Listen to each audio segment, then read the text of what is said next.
pas. Restez à votre place, Fräulein.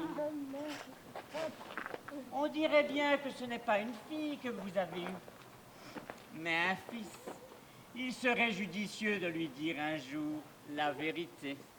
Parce que je suis une femme, j'ai pas le droit de s'aimer, c'est ça? Pourquoi tu dis rien? Jeanne, tu veux qu'on soit fusillé? C'est ça que tu veux? On n'a pas le choix, Jeanne. Il faut que tu te mettes dans la tête qu'on n'a pas le choix. C'est comme ça, un point, c'est tout. On a toujours le choix. Tais-toi. Lâche. Si maman te voyait. Laisse ta mère où elle est. Jeanne! Jeanne! Pardon, je savais pas qu'il y avait quelqu'un, je voulais pas... Non, non, c'est pas grave. Tu me déranges pas, enfin, je veux dire. Fais comme tu veux, c'est pas chez moi ici. Oui, je veux bien. J'ai appris pour ton mari, je suis désolée. Faut pas. Au moins, maintenant, là où il est plus obligé de tuer. Il détestait la guerre. Ce qu'il voulait, c'était devenir instituteur. Je me souviens, quand on était petits, tous les enfants jouaient aux cow-boys et aux indiens. Et lui, c'était tout le temps. Il jouait au maître et à la maîtresse. Tu faisais la maîtresse? Moi, la maîtresse, certainement pas. J'ai jamais voulu y jouer. Non, moi, j'étais Steve le Kid, le cow-boy le plus dangereux de Sibérie. Bon, et puis quelquefois un indien, mais j'avais pas de nom, par contre. C'était juste pour faire plaisir à Louis. Il me répétait sans arrêt que les méchants, c'était les cow-boys. Il ne comprenait pas pourquoi les cow-boys avaient tué les indiens comme ça, sans raison. Alors il me disait, non, Sylvette, non, les cow-boys, les indiens, les cow-boys, c'est tous des salauds. Mon beau Louis. Alors tu l'imagines là-bas, dans la boue et dans le sang, le fusil à la main, devoir tuer pour rester en vie. Non, elle n'était pas pour lui, cette guerre. Il avait une vie ici. Il m'avait moi. On aurait pu être heureux. Excuse-moi, je vois pas pourquoi je te dérange avec mes histoires. On se connaît à peine. Non, non, au contraire. Ça me fait du bien de t'entendre. D'habitude, c'est toujours moi qui parle. Je parle tout le temps. C'est vrai, même quand je suis toute seule, je me parle à moi-même. Alors pour une fois que je rencontre quelqu'un qui parle plus que moi, ça me fait du bien. Toi, c'est Sylvette, c'est ça? Oui, et toi, c'est Anne. Jeanne! Anne! T'es bien renseignée, toi, ce que je vois. Bah, faut dire aussi, t'es plus vieille. C'est vrai que si on avait été à l'école ensemble, je m'en serais souvenue. Plus vieille? Non, mais dis donc, elle va se calmer, la petite. J'ai pas raison. Si, peut-être, mais c'est pas une raison pour le dire. Et toi, t'es mariée? Oui, pour le moment. Comment ça? Le mien aussi est parti au front. J'ai aucune nouvelle depuis des semaines. Je ne sais pas s'il est encore en vie, s'il va bien. Peut-être qu'il est blessé ou peut-être qu'il a déserté, j'en sais rien. J'aimerais juste qu'on me dise qu'il va bien, c'est tout. T'inquiète pas, il va t'écrire bientôt, ton Jules.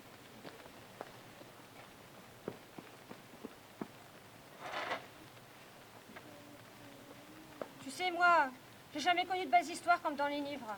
Tu vois, toi, ton prince, t'as pu l'épouser. Moi, je l'ai même pas rencontré, mon prince.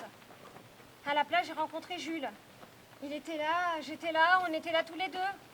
Il m'a dit que j'étais belle, que j'étais la femme de sa vie et qu'il m'aimerait pour toujours. Il était gentil, le Jules. Ça me suffisait.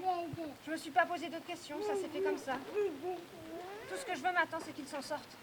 Il va t'écrire bientôt, t'inquiète pas. On verra. Bon, j'y vais, faut que j'aille aider mon père. D'accord. Au fait, pourquoi t'étais là? Quoi? Pourquoi t'étais là? Tu viens ici souvent? T'es bien curieuse, Tiotte. Oui, c'est vrai, je suis curieuse. Et toi, tu parles beaucoup. Alors, dis-moi. Oh, je viens ici quand je suis triste ou quand je suis énervée. Ou des fois juste comme ça, quand j'ai envie d'être seule. Pourquoi tu me demandes ça? Comme ça, pour savoir. Moi, c'est quand j'ai envie d'être seule. Pas quand t'es triste? Si, aussi. Désolée alors. T'as un peu caché ton moment de solitude. C'est pas grave, je te pardonne. Et justement, je me disais que c'était pas si désagréable que ça de parler avec toi malgré ton vieillage et que si jamais t'as du temps et que tu veux bien, bah, viens parler avec moi. Quand tu dis parler, tu veux dire continuer à se plaindre de notre vie comme de vieilles commères? Oui, c'est ce que je voulais dire. Rendez-vous ici, demain, même heure. Au revoir, gamine. Au revoir, mamie.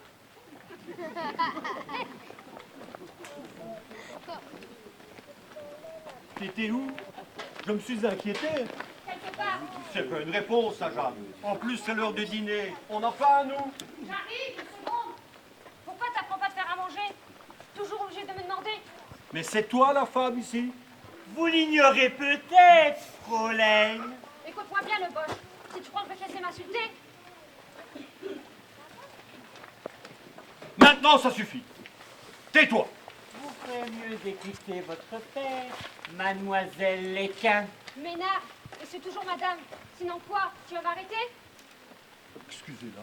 Excusez-la, elle est perturbée depuis... Mais je ne suis pas perturbée, papa. Et je vais pas me laisser traiter comme une moitié par ce sale Bosch. Vous avez de la chance d'être une femme. Pourquoi? Si j'étais un homme, vous feriez quoi?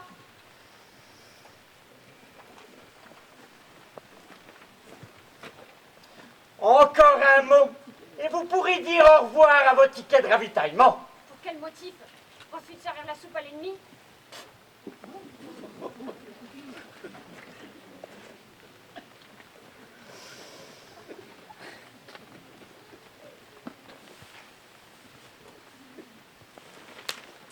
Salaud! Pardonnez-la, monsieur Steiner. Je vous assure, elle ne sait plus ce qu'elle dit, elle n'a plus toute sa tête. Excusez-la, ce n'est pas contre vous, vous savez. S'il vous plaît, monsieur Steiner, je vous promets qu'elle va se tenir tranquille. Donnez-lui une chance.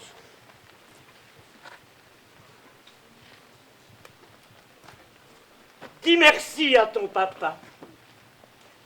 Sans lui, je t'aurais déjà exécuté. J'entends rien. Merci. Écoute-moi très attentivement. À partir de maintenant, je ne veux plus t'entendre prononcer un seul mot si je ne t'en ai pas donné l'ordre. Compris?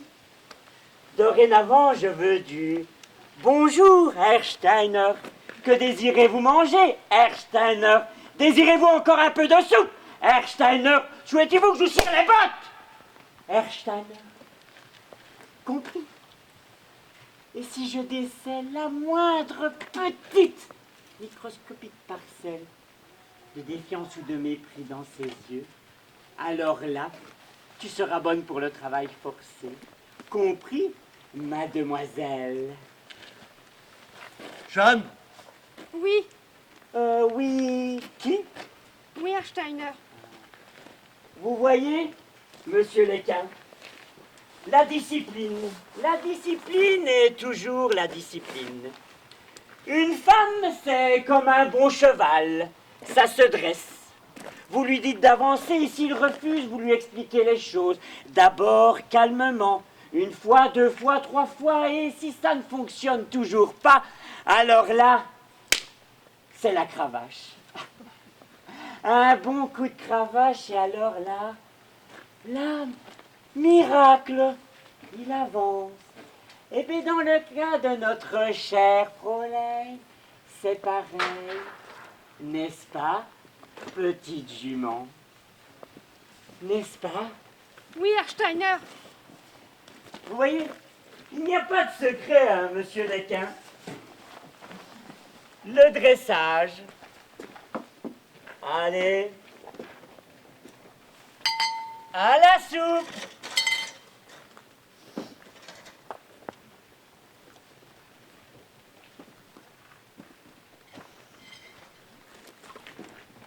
Jeanne! Oh non, laissez.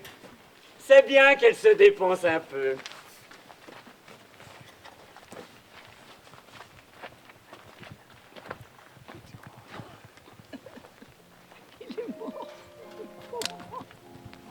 Alors bien sûr, tous les Allemands n'étaient pas comme lui, il n'y avait pas les gentils d'un côté et les méchants de l'autre. Jeanne le savait.